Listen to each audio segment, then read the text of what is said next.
Yo, what's going on? Welcome into the show. This is Philadelphia Eagles Now. My name is Chase Sr. Hope you're all having a great week going into Thanksgiving on Thursday. Then we have Eagles-Bears on Friday and a huge game in the NFC. Coming up here on the show, a lot of news to get to, some Eagles buzz, and of course analysis as we're always bringing the heat here on the program. Before we do all of that, a quick reminder, hit that subscribe button, become a member today. We're 80 people away from 138,000 subscribers. So lock us in. And if you want Eagles coverage every single day year round, that is informative, insightful, entertaining, thought-provoking, where you have a voice and you can be a part of a great online community right here on YouTube, hit that sub button. Make the right choice today. Some good news for Philadelphia on the injury front on this Tuesday, November 25th.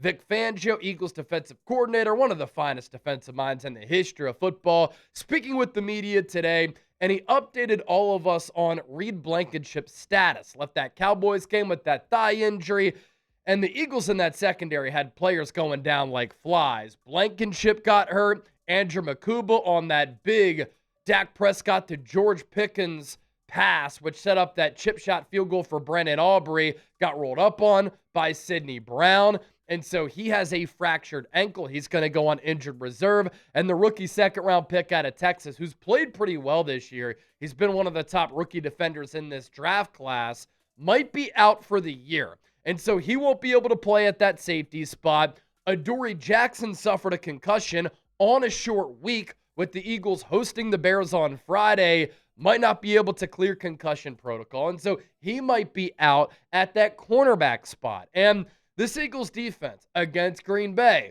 against Detroit, they looked like the most dominant defense in football, right up there with the Denver Broncos, who are putting up as a team, Denver is, unbelievable sack numbers. Against the Cowboys, though, this defense really struggled, especially in the second half where they gave up more than 250 yards. And for the game against one of the top offenses in the NFL, this Eagles defense, 473 yards given up, 7 yards per play, 348 of those yards through the air, 125 yards on the ground. Philadelphia did generate 2 turnovers, but then the Eagles coughed it up and missed a field goal. So that's pretty much 3 turnovers right there. And a concerning trend with this Eagles defense, they have struggled mightily giving up explosive passing plays off play action, especially passing plays of 10-plus yards. What did the Cowboys do? They exploited that.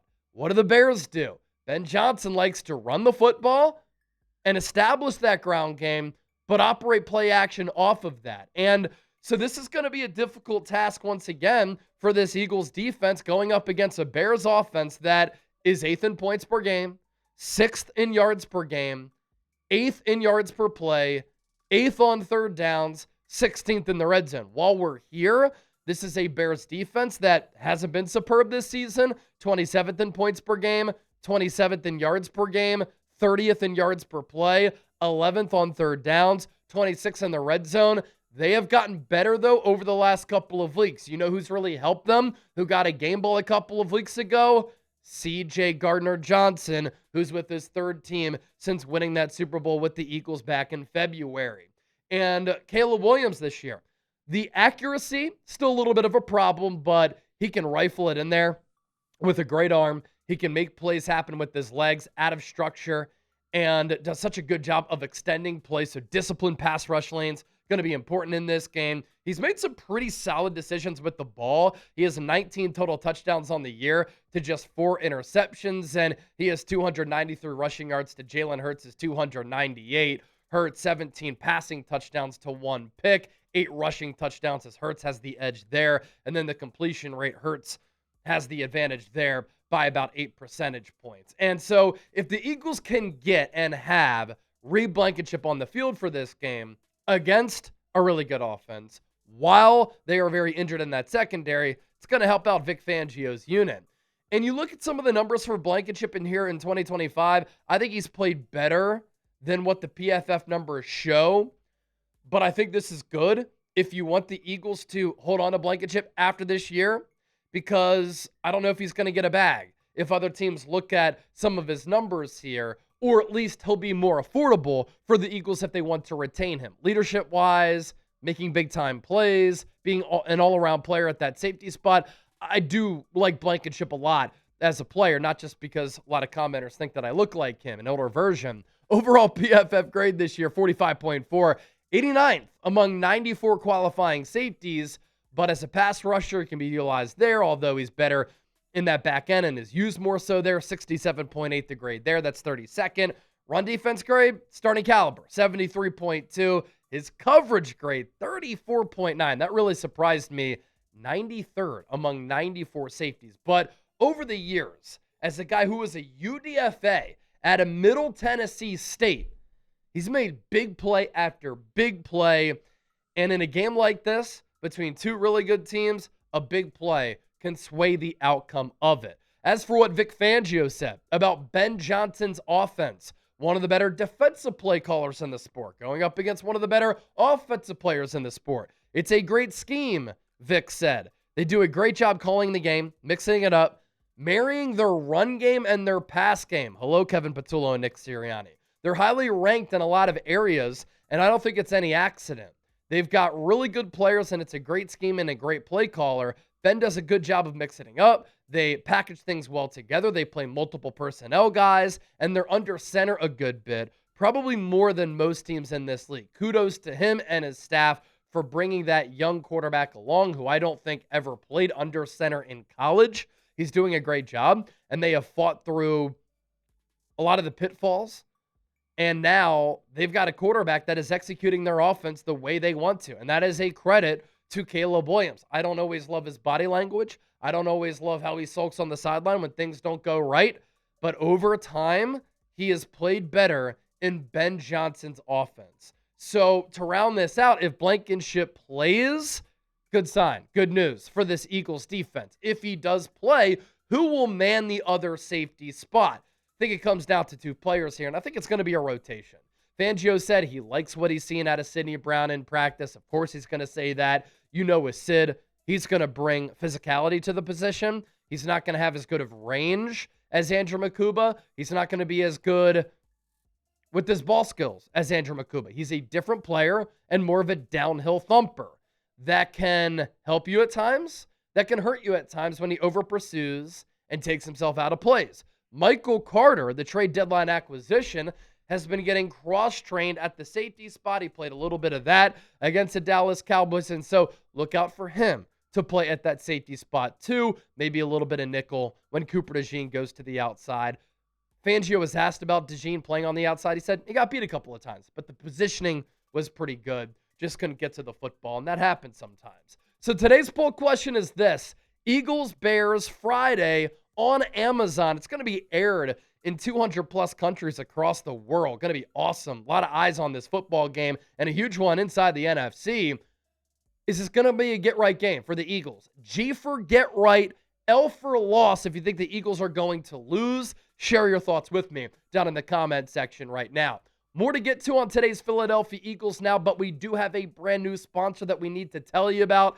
Today's Philadelphia Eagles Now, sponsored by Cash App. And listen closely, everybody. The holidays are all about finding the perfect gift, but this time of year, not every deal is actually what it seems. Scammers are getting more creative to trick people into sharing their payment info through methods like fake shopping sites and giveaways that are too good to be true. Luckily, Cash App's 24/7 fraud monitoring helps detect and alert you for unusual card activity should someone gain access to your card so that you can act fast if something seems off. You can also lock or unlock your Cash App card instantly right in the app for extra control and peace of mind. Stay one step ahead of scams this season and keep your money secure with Cash App.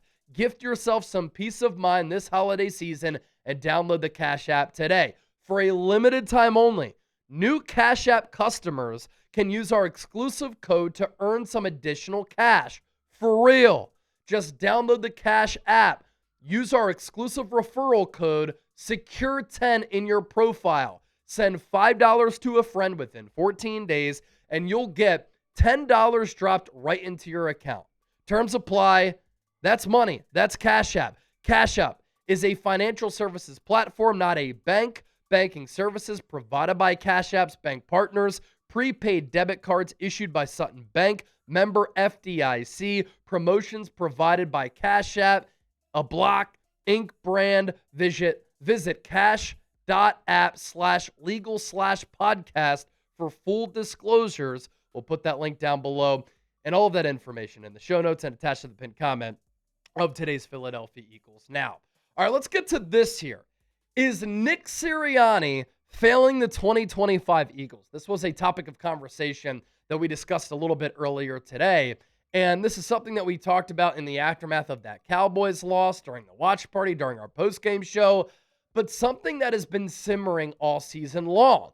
Because Sirianni preaches, as the CEO head coach who doesn't call plays and oversees the operation, tough, detailed together.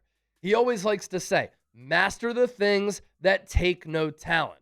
Well, penalties have been a problem all year for Philadelphia, and they have killed, in particular, this Eagles offense. Against the Cowboys, they had so many big plays called back by penalties. They had so many penalties that were avoidable, procedural penalties, and it really hurt them. 14 penalties for 96 yards.